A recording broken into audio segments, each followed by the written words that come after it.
In early 2011, she was healthy, happy, and looking forward to welcoming her first child. Her pregnancy had gone swimmingly, so when it was time for her to deliver, Gerlach no doubt felt pretty confident about the whole thing. And when Gerlach gave birth in January 2011, her dreams had come true. In fact, she thought about this moment ever since she was a young girl. She held her new daughter, Casey, in her arms and couldn't wipe the smile from her face. As Gerlach recovered from childbirth quickly, hospital staff discharged her so that she could start her new life as a mommy at home. At this point, Holly admitted in a YouTube video, life was perfect. Just 3 weeks later, however, the new mom began to feel strange. She had a tingling sensation through her fingertips, as well as leg weakness. Gerlach automatically assumed that she'd just caught a flu and went to see her doctor. When she got to hospital, Gerlach was reassured by the doctor that she was simply suffering from a pinched nerve. As a result, he told her to go home and rest, but that night when the mom woke to feed Casey, she collapsed.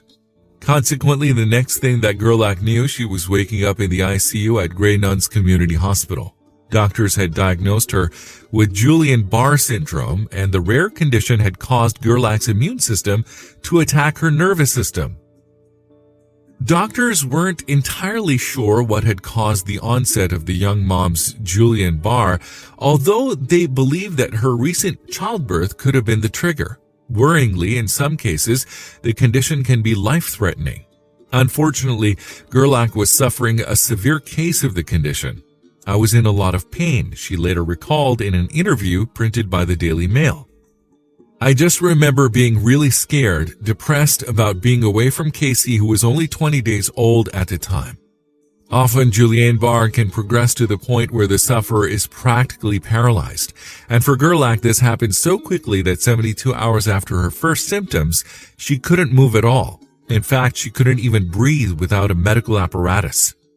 Doctors now embarked on a race against time to save her life.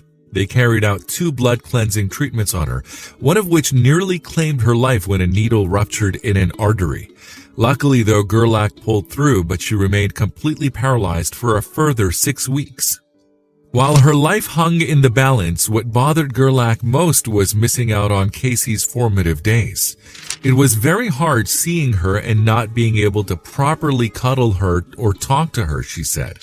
I became extremely depressed. Sometimes, I'd rather she didn't have to see me like this because I couldn't be the mother she needed me to be.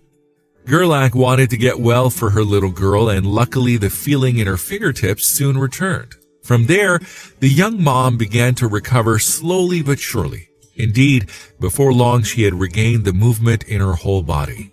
However, Gerlach wasn't out of the woods yet. She would now need to learn how to breathe again on her own. At first, I was taken off the ventilator for 30 seconds to try and breathe on my own. It was so difficult. I felt like I'd run a marathon, she revealed. Doctors gradually increased the time I was off the ventilator for until my lungs were strong enough. Somehow, Gerlach defied all the odds. 4 months after she entered hospital, she was finally able to return home to her family. It was amazing to be back home with Casey. At first, I struggled a little as I was still very weak, she explained. I couldn't lift her up or do a lot around the house. It took some time before I felt normal again. But that wasn't the only struggle for Gerlach.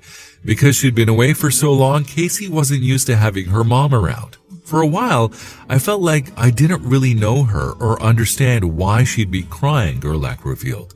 She'd cry for her dad because she was used to being at home with him. It took a good 8 months before I really understood her needs. Since returning to her regular life, Gerlach has focused on making up for lost time with Casey. She also hit the gym to increase her fitness and now feels stronger than ever. Most importantly, though, she's now an advocate for other people with Guillain-Barré syndrome. She's even wrote a book, Happily Ever After, which documents her experience with the syndrome and how she overcame it. Gerlach hopes it will shed a light on Guillain-Barré and raise awareness of the obscure illness. Through her entire ordeal, Gerlach has shown herself to be a true survivor. I never thought this would happen to me, she explained on Facebook. And when I look back on my time in the hospital, I truly believe that my life was over. But with a lot of hope, courage, and determination, I was able to get my life back.